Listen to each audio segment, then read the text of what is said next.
Hello students, आज हम लोग आई इरोडॉफ के प्रॉब्लम नंबर 12 को सॉल्व करेंगे। प्रॉब्लम कुछ इस तरह से है। 3 points are located at the vertices of an equilateral triangle whose sides equals a. They all start moving simultaneously with a velocity v constant in modulus, with the first point heading continuously for the second for the third, and the third for the first. How soon will the points converge. तो काफ़ी interesting problem है ये, और इस problem को SC Verma में भी deal किया गया है। वहाँ भी सॉल्यूशन अगर आप देखिएगा, चैप्टर काइनेमेटिक्स है, उसके लास्ट प्रॉब्लम में इस प्रॉब्लम को सॉल्व किया गया है, पर एक्सप्लेनेशन उतना बेटर नहीं है जितना होना चाहिए था। तो इस प्रॉब्लम को डिफरेंट बुक्स में भी सॉल्व किया गया है, पर बस एक सॉल्यूशन के तहत, लेकिन उसको एक्सप्लेन नहीं किया गया है अच्छे से। हम लोग यहाँ पे इस प्रॉब्लम को अच्छे से समझेंगे कि इस प्रॉब्लम में कहा क्या गया है और इसको आसानी से कैसे सॉल्व कर सकते हैं, ये देखेंगे यहाँ पे। तो इस प्रॉब्लम में बेसिकली पहले क्या कहा गया है उसको समझ लेते हैं एक डायग्राम के रूप में। प्रॉब्लम को पहले हम लोग डायग्राम से समझते हैं। प्रॉब्लम में 3 पार्टिकल के बारे में कहा गया है। ये तीनों पार्टिकल ए, बी और सी है। इन तीनों पार्टिकल्स का शुरुआत में सेपरेशन जो था वो डी है, स्मॉल डी। ये भी स्मॉल डी है और ये भी स्मॉल डी है। कहने का मतलब है कि इन दो पार्टिकल्स के बीच का सेपरेशन कितना था, डी।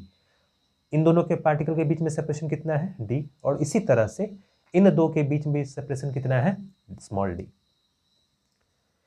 अब प्रॉब्लम में कहा गया है कि अगर इन तीनों पार्टिकल्स को ज्वाइन करते हैं तो एक इक्विलैटरल ट्रायंगल फॉर्म होता है। इसको इस तरह से समझना है कि इन तीनों को जब ज्वाइन करेंगे, शुरुआत के पोजीशन को अगर ज्वाइन करते हैं तो एक इक्विलैटरल ट्रायंगल बनता है। ऐसा नहीं है कि इसी इक्विलैटरल ट्रायंगल पे इस तीनों पार्टिकल्स को मूव करना है। ये शुरुआत के पोजीशन के बारे में कहा गया है। अगर ये ट्रायंगल नहीं भी होता और सेपरेशन नोन होता तब भी हम लोग प्रॉब्लम को ऐसे ही सॉल्व करते। ठीक है, ट्रायंगल हो ना हो इससे फर्क नहीं पड़ता है, लेकिन एक समझने का तरीका है कि अगर शुरुआत के पोजीशन को ज्वाइन कर दें तो कुछ आसानी होगा समझने में। तो ये इक्विलैटरल ट्रायंगल का फॉर्म लेगा, क्योंकि सभी का सेपरेशन कितना है, स्मॉल डी। और इक्विलैटरल ट्रायंगल में सभी एंगल कितना होता है, 60 डिग्री। ये भी 60, ये भी 60 और ये भी 60। इसलिए हम लोग ट्रायंगल फॉर्म किए। बहुत बार क्या होता है कि प्रॉब्लम को पढ़ते कुछ और है, समझते कुछ और है। तो उसमें अगर ये मान लिया जाए कि ट्रायंगल पे ही मूव कर रहा है तो ये आपस में कभी मीट ही नहीं करेगा।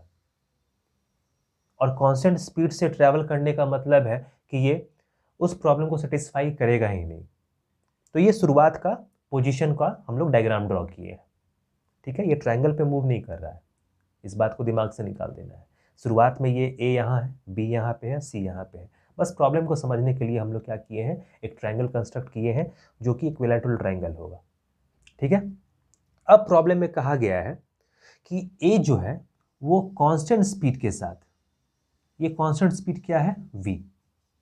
ए जो है ये कांस्टेंट स्पीड v के साथ आगे मूव कर रहा है, और किस डायरेक्शन में, b के डायरेक्शन में। अगर दोनों शुरुआत में इस सेपरेशन पे है, b यहाँ है और a यहाँ पे है, तो a इधर से ऐसे चलना शुरू करेगा। वैसे ही b जो है c की तरफ मूव कर रहा है सेम वेलोसिटी के साथ, और c जो है a की तरफ मूव कर रहा है। एक बात और ध्यान रखना है कि मोशन जो है वो ट्रायंगल पे नहीं हो रहा है। ये ट्रायंगल जो है इमेजिनरी ट्रायंगल है, जो केवल पोजीशन है शुरुआत का, शुरुआत के डायग्राम का पोजीशन है केवल। तो ए, बी और सी अगर ट्रायंगल ना भी हो तो हम लोग सेपरेशन डी पे ड्रॉ तो कर सकते हैं। बस प्रॉब्लम को आसान बनाने के लिए हम लोग इस ट्रायंगल को कंस्ट्रक्ट किए हैं। अब क्या हो रहा है कि ए तो इसकी तरफ मूव कर रहा है, पर बी स्टैटिक नहीं है, बी सी की तरफ मूव कर रहा है, और सी रिवर्स में ए की तरफ मूव कर रहा है। जैसे जैसे ए आगे बढ़ेगा वैसे वैसे सी भी उसी के डायरेक्शन में अप्रोच करेगा। ठीक है, अगर ए यहाँ पे है तो सी ऐसे अप्रोच करेगा, वैसे ही बी सी की तरफ अप्रोच कर रहा है। क्लियर है? मतलब कि जैसे जैसे बी अपने पोजीशन को चेंज करेगा, ए भी अपना डायरेक्शन चेंज करेगा, पर स्पीड उतना ही रहेगा।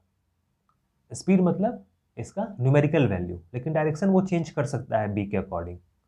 तो एक डेफिनेट समय के बाद ये तीनों पार्टिकल आपस में इस पॉइंट पे आके कहीं मिलेगा। ठीक है, यहां पे समझना है ये एक्चुअल ट्राजेक्टरी है। ठीक है, ए इस तरफ मूव करेगा और बी जो है इन रिटर्न सी की तरफ मूव करेगा। सी जैसे जैसे आगे बढ़ेगा बी अपना डायरेक्शन चेंज करेगा इस तरह से, वैसे ही सी भी अपना डायरेक्शन चेंज करेगा अकॉर्डिंगली जब ए अपना डायरेक्शन चेंज करेगा, और ये फाइनली आपस में तीनों आके इस ट्राजेक्टरी को फॉलो करते हुए इस पॉइंट पे आपस में मिलेंगे। अब हम लोग का मेन मकसद है कि कितने समय के बाद ये तीनों आपस में इस पॉइंट पे मिलेंगे ये निकालना है।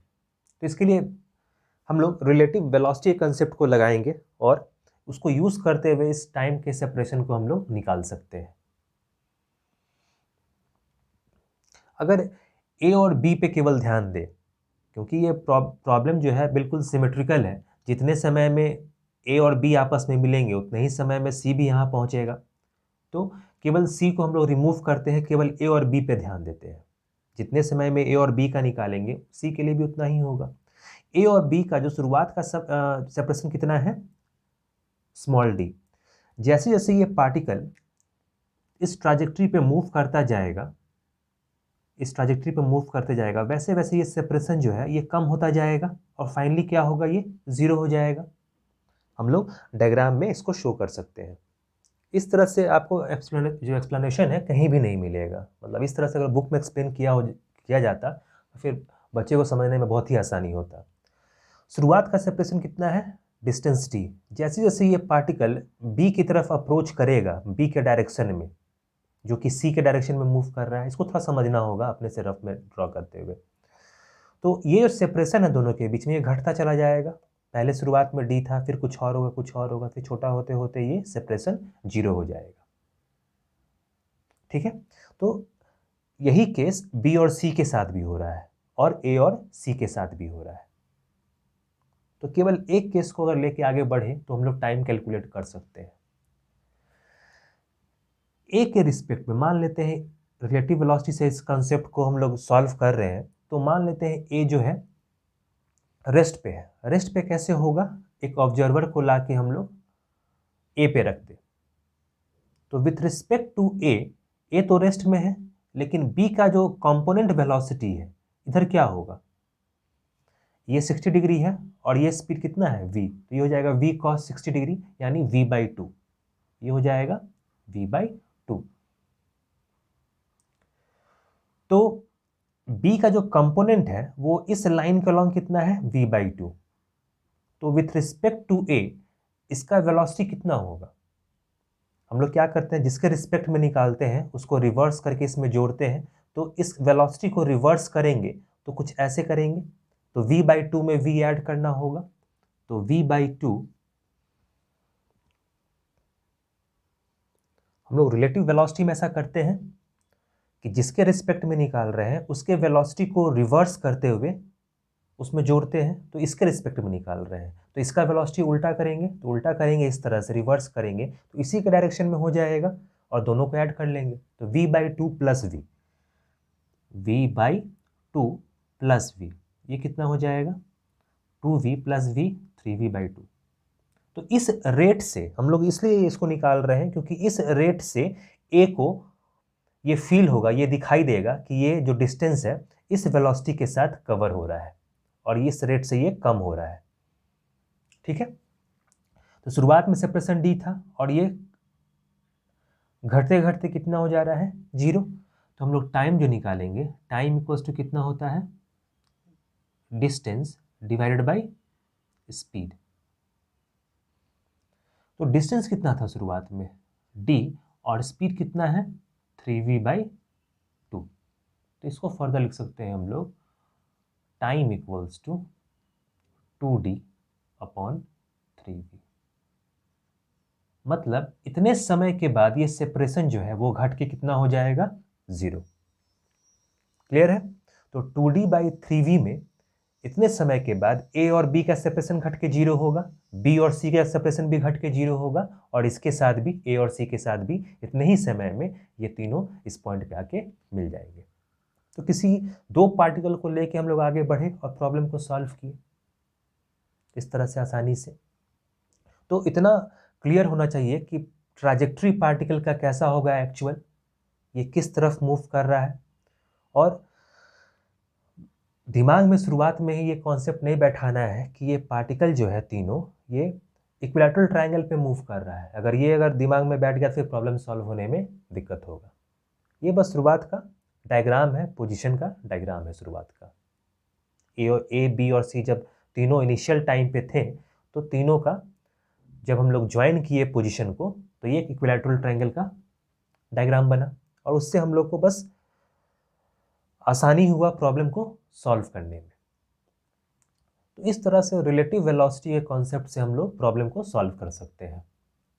हम लोग ऑब्जर्वर को कहाँ बैठाएं? ए में, बी में बैठा सकते थे, सी में बैठा सकते थे, और उसके रिस्पेक्ट में दूसरे पार्टिकल का वेलोसिटी देख लेते हैं, ताकि किस रेट से ये डिस्टेंस कवर होगा ये पता चल जाएगा।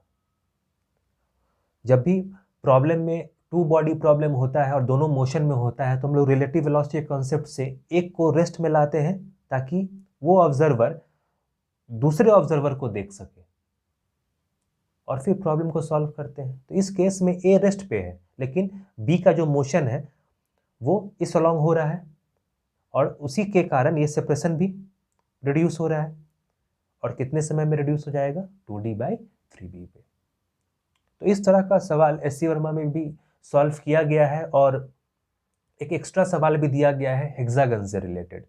उसमें 6 पार्टिकल्स है जो हेक्सागन पे सिचुएटेड है, और पूछा जा रहा है कि कब उस हेक्सागन के किसी पॉइंट पे वो आपस में मिलेंगे। तो उस प्रॉब्लम को भी हम लोग इसी कॉन्सेप्ट से हम लोग सॉल्व कर सकते हैं। अगर ये कॉन्सेप्ट क्लियर है कि किस तरह से सेपरेशन रिड्यूस हो रहा है और ये 0 हो रहा है, तो फिर उसी कॉन्सेप्ट को हम लोग वहाँ यूज़ करेंगे और उस प्रॉब्लम को भी सॉल्व करेंगे। ठीक है, तो इस प्रॉब्लम में इतना ही था। नेक्स्ट क्लास में हम लोग प्रॉब्लम नंबर 1.13 को सॉल्व करेंगे, जो रिलेटिव वेलोसिटी से ही रिलेटेड है, और उस प्रॉब्लम को सॉल्व करके हम लोग कुछ और कंसेप्ट गेन करेंगे।